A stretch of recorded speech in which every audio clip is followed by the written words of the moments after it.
Hey everybody. Hello everybody. It's Jesse and Jordan.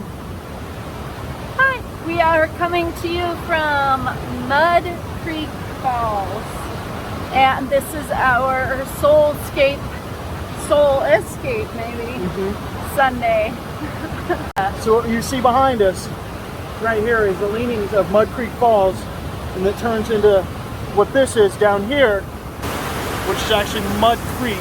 And this actually runs all the way through town, right into our RV park. So if any of you saw the video of us playing horseshoes the other day, the only reason we even walked down there was to find the Mud Creek, mainly so I could look for creatures, turtles and frogs, anything that would be in the water that I can mess with. I don't know if any of you would know this, but a few years ago, a year and a half ago, when we were in Alabama, I did a nice little demonstration of the Alabama snapping turtle, and they're a very interesting creature. But anyways, I digress. Really, we're checking in because we want people to know that the week is hard, that whether it's work, stress, personal issues, things surrounding you, and that we've chosen Sunday for a day to express to everybody to get out and find something to do. Whether it's an hour away, a half an hour away, 10 minutes away. For our Idaho folks, a walk along the green belt. Look for animals, look for ducks. And my brother who lives in Boise found a swan the other day on the Boise River, and it's a beautiful, beautiful creature.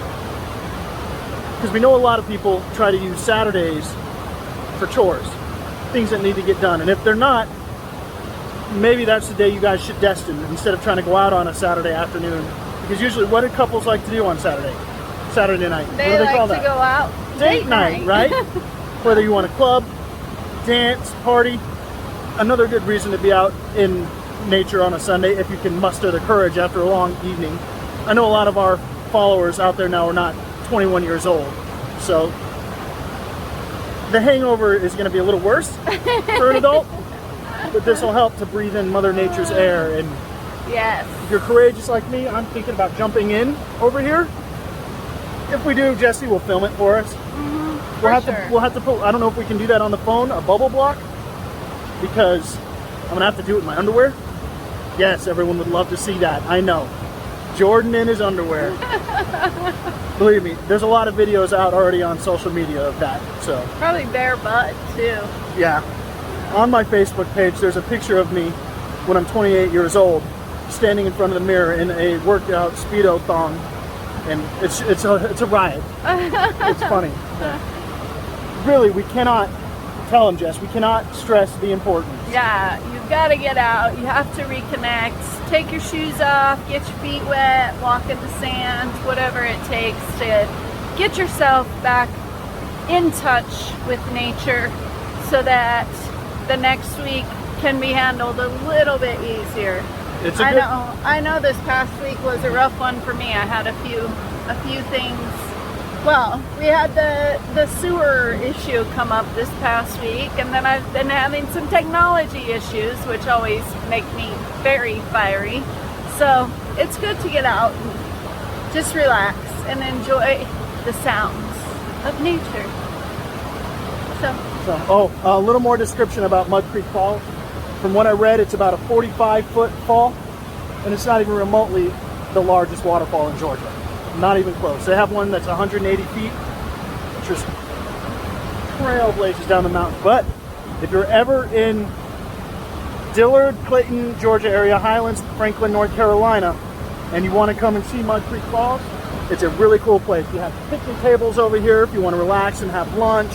Over here, which we're yet to adventure, is a little half-mile out and back, which you can see leading that way, and it'll follow along Mud Creek Bridge. It was crazy easy to get to. Yeah, and for our golfers here, there's a rad golf course out there. It's surrounded by waters, trees.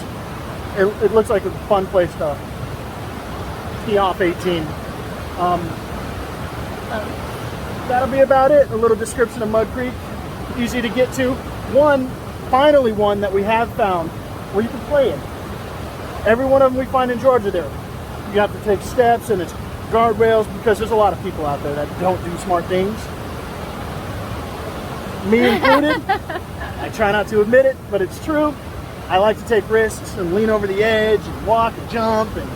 But usually if there's a fence or something blocking us, he's like, okay, there's probably a reason they put that there, and he won't go over it. Unlike the lady we just read this past week. Oh, in Tallulah where Gorge. we were in Tallulah Gorge. She went over the rail and then went over the edge and did not survive. So, be safe on your soul escapes. Have please. fun. But yes, Please, have fun. most importantly, have fun. And All right. enjoy nature. Enjoy this life. It's shorter than we think. Taking a little stroll. It's called the Tree Trail. Tree trail. It's a neat little, it's only a mile, so very easy. Notice I still have my water shoes on and a backpack full of beer, so.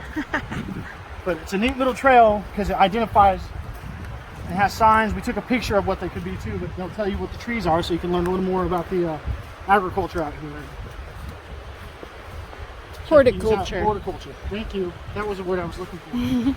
Butterfly. Agriculture's animals. Oh. Hello. Were you able to get it? Yeah. Cool. Look at you pretty boy. Are there any Something, creatures? huh? No, don't leave. Don't Don't leave creatures, us. but there should be creatures. It looks like a home. Here in the Georgia area, I don't even like trampling through the grass leaves like this. Why is that, Jordan? Well, Why would we not recommend that to our viewers? They have the Copperhead here, and it's pretty prevalent in this area, especially on a nice day. And it blends in really well with the tree leaves. They have the cottonmouth, which also blends in, and then, which I've been looking for and I haven't found one yet, the eastern diamondback rattlesnake, which I'm not too afraid of because we won't just accidentally step on it. Why? Well, they're going to let us know we're coming, that we're getting near it, even though it is the largest rattlesnake in North America. I'm more afraid of the cottonmouth or the copperhead. The Copperhead will do a distinctual mimic of the rattlesnake, so it's a little less intimidating. It will coil up like the rattle, and then its tail will shake on the leaves and mimic the sound and let you know they're coming. All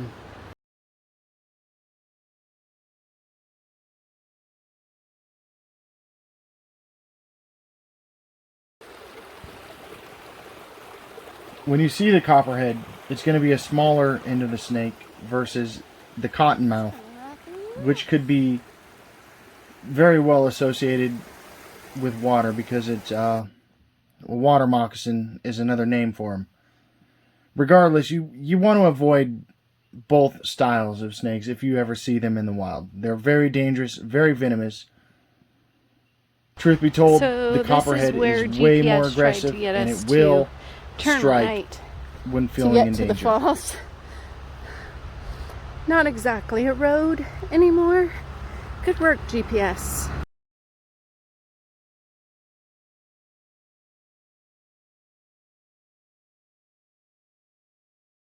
right, everybody. Much love. See you guys later. Like I said, Bye. right? The millipede.